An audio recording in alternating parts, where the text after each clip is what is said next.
semua, kembali lagi bersama saya Raisa Hadiman, psikolog klinis dan perkembangan dari anak sampai remaja. Hari ini saya mau bahas dan saya mau share tentang 4 cara agar anak kita tidak jadi korban bullying.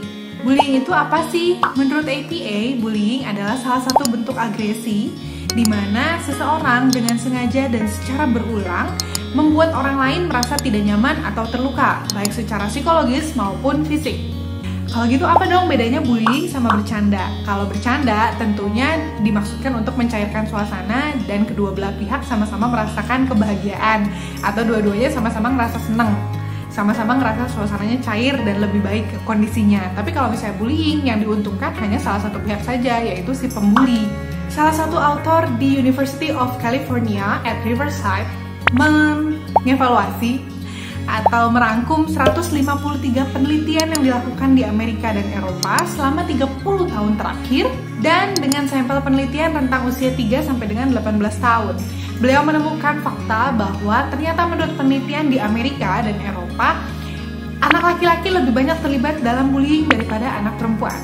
Kalau di Indonesia gimana ya? Menurut kamu, lebih banyak anak laki-laki atau anak perempuan yang terlibat dalam bullying? Kemudian fakta kedua yang ditemukan dan dirangkum oleh author ini adalah anak-anak yang terlibat dalam bullying cenderung memiliki social problem skills yang rendah atau kurang memadai. Social problem skill artinya adalah kemampuan untuk mengatasi permasalahan yang terjadi ketika mereka bersosialisasi atau berinteraksi dengan orang lain. Nah, anak-anak yang terlibat dalam bullying, baik yang membuli maupun yang menjadi korban bully, itu seringkali mempunyai kemampuan yang buruk untuk memecahkan masalah sosial. Karena itu, saya mau share tips gimana sih caranya supaya anak kita punya social problem skill yang memadai. Makanya itu bisa mencegah atau meminimalisir anak kita jadi korban bully. Yang pertama adalah bangun kepercayaan diri anak.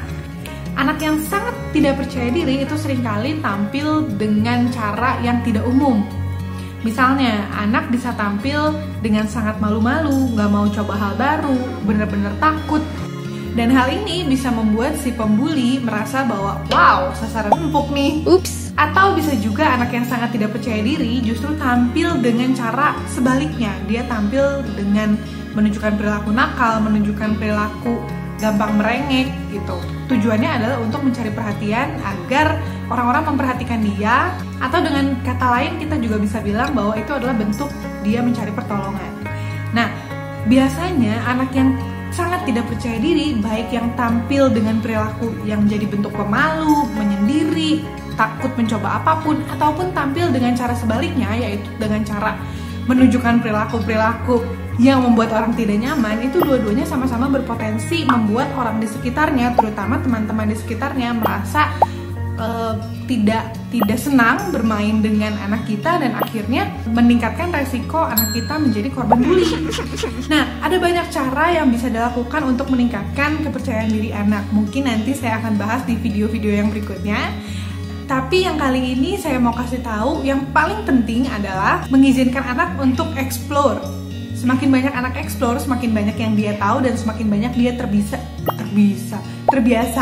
dengan lingkungan jenis apapun, dan akhirnya kepercayaan dirinya pun meningkat karena dia sudah terbiasa dimasukin ke lingkungan yang seperti apapun.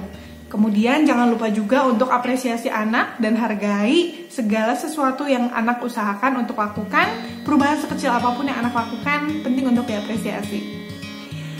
Mengizinkan anak untuk explore dan menghargai usaha anak. Itu kayaknya 2 hal ya, bukan salah satu. Tadi saya sebut salah satu, ternyata ada 2. Oke, tips yang kedua adalah izinkan anak untuk mengekspresikan perasaannya. Seringkali anak yang menjadi korban bullying itu kesulitan mengekspresikan perasaan tidak suka atau perasaan sedih atau perasaan marah terhadap si pembuli. Nah, sejak kecil upayakan agar anak terbiasa mengekspresikan perasaan tidak sukanya atau perasaan kecewanya atau perasaan marahnya. Hal ini akan membantu anak untuk di kemudian hari dia juga bisa mengekspresikan bahwa saya nggak suka diperlakukan seperti itu. Dan hal ini bisa mencegah si pembuli untuk melanjutkan perilaku membulinya. Kemudian tips yang ketiga, upayakan agar orang tua menunjukkan ekspresi yang secukupnya. Karena begini, pada dasarnya anak itu memang perlu diajarkan untuk berekspresi seperti yang di poin 2 sebelumnya. Tapi berekspresi secukupnya.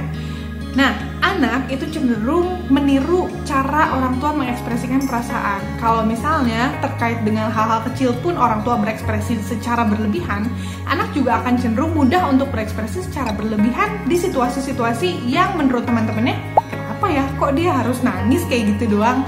Kenapa ya kok dia harus marah kayak gitu doang? Nah, hal-hal seperti itu cenderung membuat teman-temannya akan ngerasa kalau dia mah cengeng, dia mah pemarah, dia mah nggak enak ditemenin, dia tuh nggak menyenangkan, dan akhirnya lagi-lagi itu bisa membuat anak kita rentan terkena bully. Jadi upayakan untuk orang tua berekspresi secukupnya aja ya. Kemudian tips yang keempat, orang tua juga bisa menggunakan film, cerita, atau hal-hal lain yang dekat dengan dunia anak untuk membahas topik tentang bullying ini. Nah, kalau misalnya kita cuma kasih tahu bahwa kalau ada yang ngejek kamu, itu artinya ngebully kamu, anak akan cenderung jadi generalisasi bahwa papahnya bercanda pun dibilangnya ngebully, atau mamahnya bercanda pun dibilangnya ngebully, padahal tidak semua bercandaan adalah bullying kan.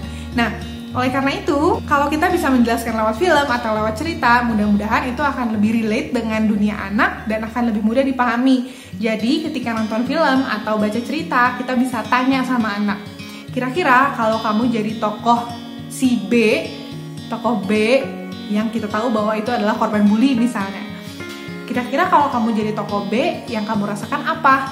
Gitu.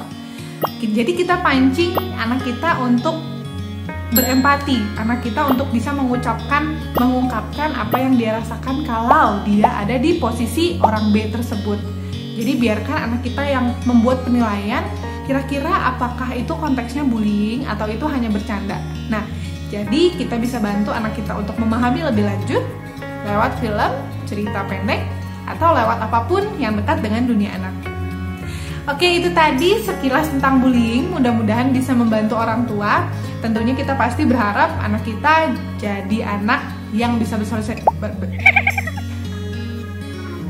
Tentunya kita berharap anak kita bisa jadi anak yang bisa bersosialisasi dengan baik, bisa berbaur dengan baik dengan teman-temannya, dan terbebas dari bully-membuli. Oke, kalau gitu jangan lupa share video ini ke siapapun yang kamu rasa perlu nonton video ini. Dan jangan lupa di subscribe, karena subscribe kalian membuat saya lebih semangat lagi bikin video. Dan jangan lupa di like dan komen juga. Oke, kalau gitu sampai ketemu lagi di video-video berikutnya. Bye-bye!